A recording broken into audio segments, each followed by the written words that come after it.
Hey guys, what is going on? This is Travis P11. I'd like to welcome you back to the channel, and we're going to do a little cleaning video. Today we're going to show you how to clean the Taurus G3 pistol. In all honesty, this pistol, the disassembly on it is not much different from a lot of the other semi-automatic 9mm pistols that are out there, or just semi-automatic handguns in general. If you're familiar with Glock or Smith & Wesson, like an SD9VE or any model of Glock, or say a Springfield XD, etc., takedown and disassembly of this pistol is not difficult. But if this is your first pistol, congratulations, you made a great choice. We're going to show you how to take it apart and clean it and take care of it. Something about Taurus pistols I've noticed over the last couple of years, they do come packed with some machine oil in them and some assembly oil and so on. And they can be a little bit dirty inside when you first get them. So we're going to get this all cleaned out before we take it to the range, and we'll go and get started. Okay, so basic cleaning supplies for this, it's very, very simple. We're just gonna have some cotton swabs we're gonna use, Q-tips, some cotton patches. You can buy these Allen cotton cleaning patches at your local Walmart or sporting goods store. You can also use cut up cotton t-shirts if you don't want to spend the money, that's fine. Cleaning brush, you can use an old toothbrush if you want to, just make sure you've washed it out. Any other little cleaning brushes you might have. I like to use a little one-piece like cleaning rod that I have here. And I simply use this for putting my patches through to clean out the barrel and so on. And I'm also going to go ahead and use a bore snake to clean the bore out on this, and I'll show you that when I get there. But again, that's not necessary. At the bare minimum, you just need a cleaning rod with a cleaning brush and something that you can run patches through the barrel with, and you're pretty much good to go. So as for cleaners, I like to use Safariland Break-Free CLP. I've been using it for years. Never had any problems at all. It should work well for you. The key here is you don't need to overly lubricate the gun. When I get done with these cleaning videos, sometimes the guns are still, fairly oily, and I do one quick little wipe off of all the different, parts that are seeping out and so on, because a lot of people say, man, you got your gun, overly lubricated. It's like, no, I just got done cleaning it. You don't have to use a lot of oil. Not going to be necessary. So let's go and get started. The first thing you want to do is make sure that the firearm is in fact cleared. So you want to go ahead and take off the safety, push the safety lever down, go ahead and pull back the slide and check and confirm that the chamber is in fact empty. Okay, go ahead and take your magazine out. Okay, double check. Okay, go ahead and work the slide a couple times and we're all set to go. Now, to actually take off the slide, this part shouldn't be too difficult. Taurus does a great job on the G3 with giving you some decent little takedown levers here that you can pull down on. So what I like to do, since I'm right-handed, is go ahead and just grab the pistol like this and just pull back a little ways, and take your index finger and your thumb and pull down on that takedown lever up in the front there. Let go. Okay, pull the trigger, and your slide will just come right off, and that's all you got to do. All right, now to continue the disassembly, okay, we're going to go ahead and take out the guide rod and recoil spring, which is an all-metal unit, which is really cool on this pistol. They finally kind of gotten away from the polymer guide rods. It is captive, so you don't have to worry about it shooting anywhere. It's not going to go anywhere. It's all set to go. And then also we'll go ahead and just pull the barrel out. Just push it forward and pull it back, and you can see there's already some carbon and crud on it from test firing at the factory. It's got a little bit of oil in it. Not quite as oily as some of the other Taurus firearms that I've purchased before, but there's definitely some residue down in there. Okay, so let's go and start off with your frame. So let's go ahead and put the slide and the barrel off to the side, and we'll go ahead and put a little bit of CLP on some of these patches here. Again, you don't need a whole lot. And you can wear gloves while you're working with these cleaners if you want to. Obviously, if you have any kind of lead wipes, you might want to use those when you get done cleaning your firearms. Always wash your hands with cold water first. I've been told that's the way to do it after you get done cleaning your firearms, because it prevents the lead from being absorbed into the pores in your skin, which open up with hot water. So keep that in mind. Maybe do a cold wash first with soap and then do a hot wash with soap. So right now, all we're doing is just basically just wiping everything off. Just give it a nice little scrub, all the top portions. We're going to go over it with a little more detail with some cotton swabs here in just a minute. Again, you don't have to use too much of this stuff, but since this is a fairly dirty gun, I'm probably using a little bit more than I probably need to, but we'll wipe all that excess off in a little bit. I like to push up on the safety lever and kind of wipe off behind there too. And you can see how much stuff was already on this pistol. I mean, this is just out of the factory unfired. So it is fairly dirty. Some guys like to just take the gun right out of the box and just go shoot it, If you like to do that, more power to you, but I've just noticed with the Taurus guns, just the heavy oil and stuff, I don't want to risk having any kind of issues while I'm at the range. Now, the next thing I like to do is go ahead and just put a little patch right here, put a little CLP on a patch or two, and just take a single piece cleaning rod here. By the way, I hope everything's in focus for you. Hopefully you can see what's going on. Believe it or not, but the magazine wells in your firearms can get really dirty, especially if you carry every day. You might notice a lot of pocket lint getting in there, or just, crud in general. It's not a bad idea. Just go ahead and run this down your magazine well of your pistol grip. Go ahead and scrub a little bit, just all around. Now you can put a dry patch down here when you get done if you want to, and take out any residue that might be left over in the magazine well. The key here is to keep your cleaning oils off your ammunition as much as you possibly can. So, you know, obviously anything that cleaning oil could come in contact with the ammo, always a good idea to prevent that. So this one's not too dirty, it's not too bad. So the frame is okay. All right, now go ahead and grab yourself a little Q-tip here, a little cotton swab, put a little oil on it. And what I like to do is go ahead and just kind of scrub this area where the rails are at. Just go ahead and wipe that off. I apologize, my dog is grooming himself in the background, so if you hear some weird noises, I swear it's not me. Go ahead and scrub a little bit, and you can see how we're getting some carbon fouling, some spent powder to come off of here, some manufacturing oil, a little bit of finishing paint, and so on. I also like to pull back on the trigger. There's a little hook right here that you're going to notice on the right. Get in that area, wipe that out. That really gets dirty when you fire this gun, and it looks like this gun might have been test fired at some point. Usually they do a couple shots, a couple rounds from the factory. So, okay, we got that all done. I'm gonna go ahead and just wipe it off with a patch one more time just to take off any excess residue. You don't have to have a completely soaked gun, okay? Wipe off the feed ramp right here too, and you're all set there. There we go. Okay, just a little bit of CLP, all right? Actually, no, let's go ahead and put a little bit of CLP on a Q-tip here. And all you really need to lubricate at this point is going to be just the rails. So just go ahead and put a little bit right here of oil, a little bit on the sides here, okay?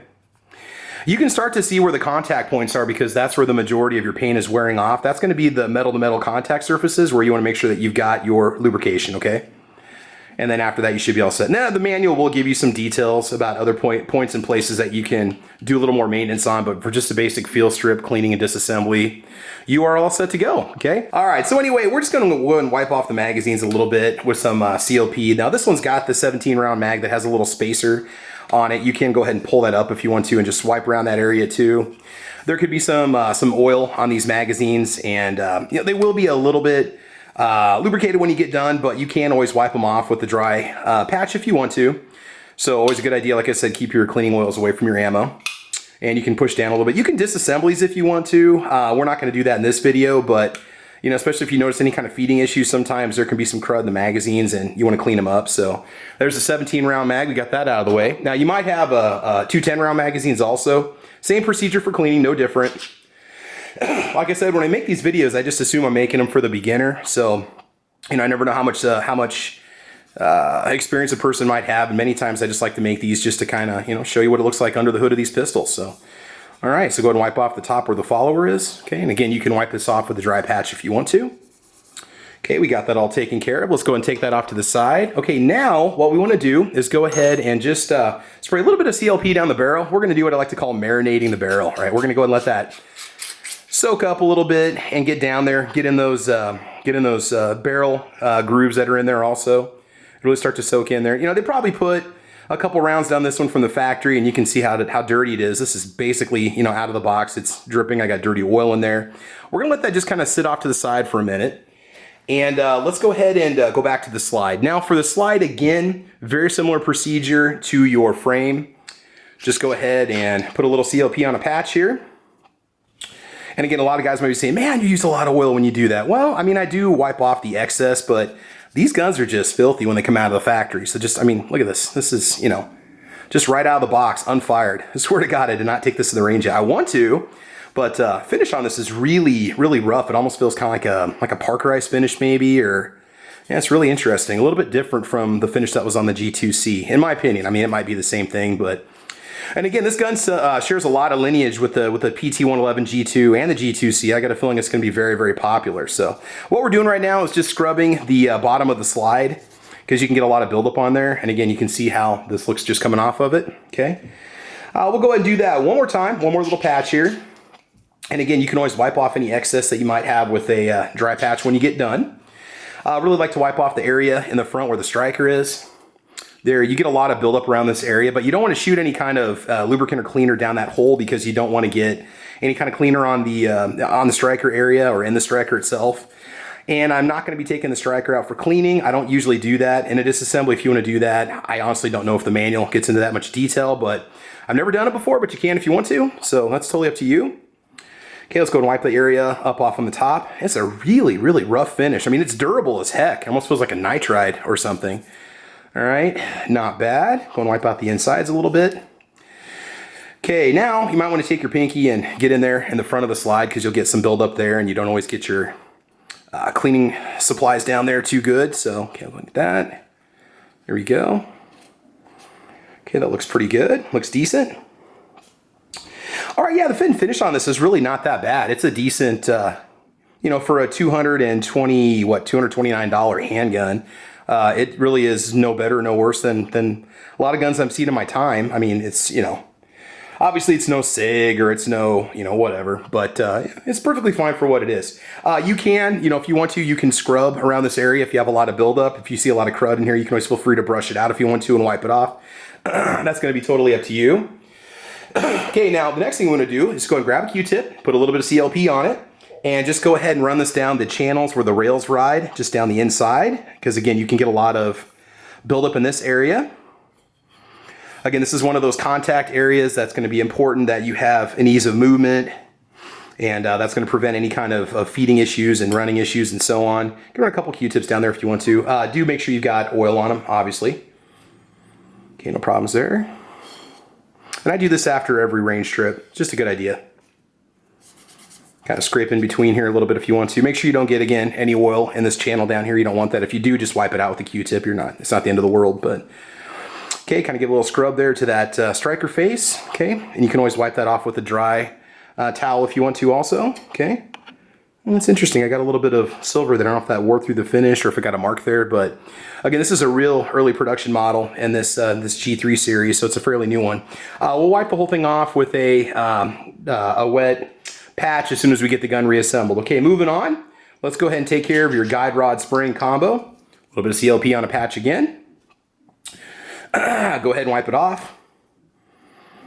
And this is another one of those parts where you kind of get, it used to be I'd get this weird like red tint that would come off of anything Brazilian made that I owned. Some of the Brass Tech shotguns that I have or the Taurus pistols.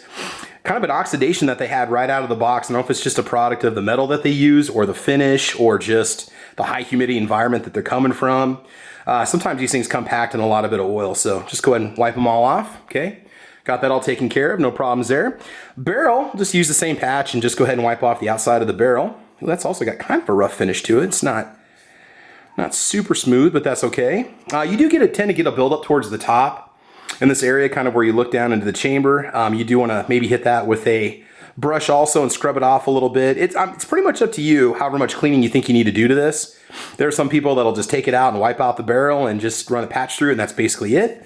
And then there's some people that do a lot more work. So as you know, we've already got oil in this barrel. So let's go ahead and run a barrel snake down here. Now, if you had yourself a single piece cleaning rod, you can run a brush down the back. I like to unscrew the end and then put it back on and run it through again a couple times. And then you can run a patch through it to clean it out if you want to.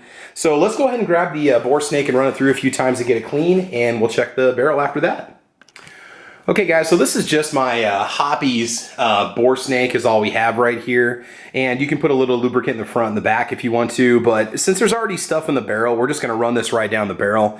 They're nice. I mean, some people say that a cleaning rod is better, and I'm not gonna argue with that. That's whatever works best for you, but I find these bore snakes usually do a pretty good job. They can wear out eventually, especially if you notice that your barrel's not getting as clean as it used to. I mean, you can wash these in like a mesh bag if you want to with like towels and stuff.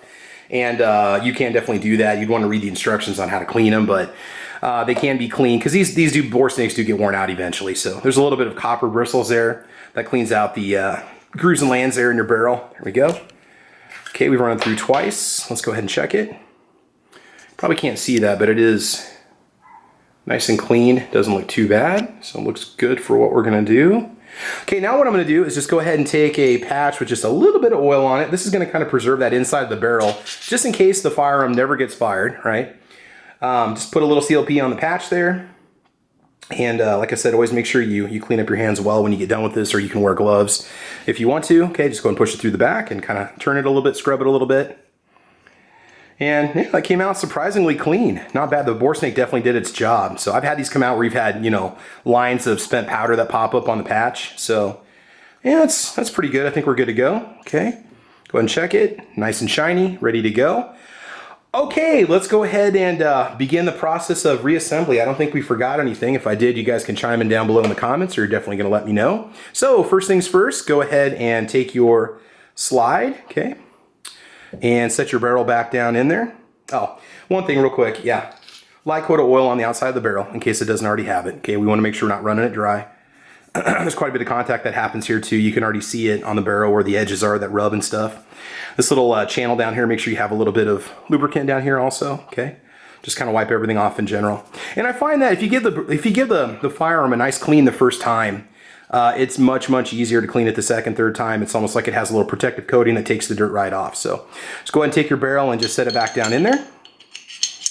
There we go. Okay, it's just going to lock into place. It should be flush, okay, all the way across the bottom. You shouldn't have any kind of an angle, anything sitting like this. It's a no-no. Lock it back into place. Where you have this little plastic end cap here, you want to go ahead and just set that in. And you're going to see it kind of fill up the front area right here. Just go ahead and squeeze it to the back. It'll just pop right into place. There's a little ledge that's going to set on right on top of here. There's kind of a step and then a ledge. Okay, reassembly can be a little bit tricky sometimes, but it's really not that hard to do. So just go ahead and kind of doing this in reverse how I do it because I'm on camera. Just go ahead and slide back on the rails there, kind of wiggle them around a little bit. There we go. It's always kind of the tricky part for me. Okay, if you want to, you can pull down on these little takedown levers just a little bit to get it to go back together. There you go, give it a little pull. Yep. There we go. Okay, looks like it might have got caught up there, but that could have just been me. So, okay, no problems. Let's go ahead and dry fire it. Make sure it's empty. Good to go. Nice short reset on that. Now, something about this Taurus gun, once it's cocked and loaded, ready to go, if you let go, you've got a real long trigger pull, but it's really not bad. I mean, it is fairly smooth, and then it does hit a wall. A little bit of kind of grit there, but not much, and then just pops. Really not that bad. So, okay, now the last thing we're going to do is just go ahead and you can function check it with a magazine to make sure it's going to lock open. Not a bad idea. Okay, good to go. Take out your mag, close it, make sure it's empty, and dry fire. There we go. Let me go ahead and wash my hands off here real quick. Okay. All right, so let's go ahead and wipe it off with a patch that's got some CLP on it. Here we go. And again, you can hit this with a dry patch if you want to. We're just kind of putting a little preservative coating on there to protect it, prevent it from oxidizing, and so on. Okay, and she is put back together. I got somebody at the door, so I will be right back. Okay guys, so that pretty much wraps up the cleaning of the Taurus G3 pistol. It is a new pistol that's just out on the market right now. So again, if it's your first gun, hopefully you took you through all the steps. If you have any questions, just go ahead and leave them in the video down below. And I have a tendency to respond to just about every comment that pops up there. So if you have any questions or comments, let me know. If you have a preferred cleaner, let me know about that too. If there's something you think that works better than CLP, I'm always open to suggestions. Otherwise, guys, I want you to check me out on Facebook, Twitter, Instagram. You can also follow me on gunchannels.com. We have a little podcast that we do on Monday nights called Caliber Corner, and that is at 6 o'clock Central Time. You can check out episodes of that on my YouTube channel, Travis P11, and you can also find them on guntube.org. And again, guntube.org is a great place to visit. I want you to check that out, support it. It's a great place where we can put Pro 2A media and not have to worry about the censorship of YouTube. So anyway, that's it, guys. Hopefully we'll get this out to the range here very shortly, and we'll see how well it performs. We'll bring you a test video on that. And for around 230 bucks, it seems like it's really a hard pistol to beat. I've seen a lot of videos on it, read quite a few reviews on it so far, so we will see how well it functions on the Travis P11 channel. So guys, that's it. Have fun, be safe, and as you know, we will talk to you soon. All right, guys, like and subscribe. Take care. Have a good night. Bye-bye.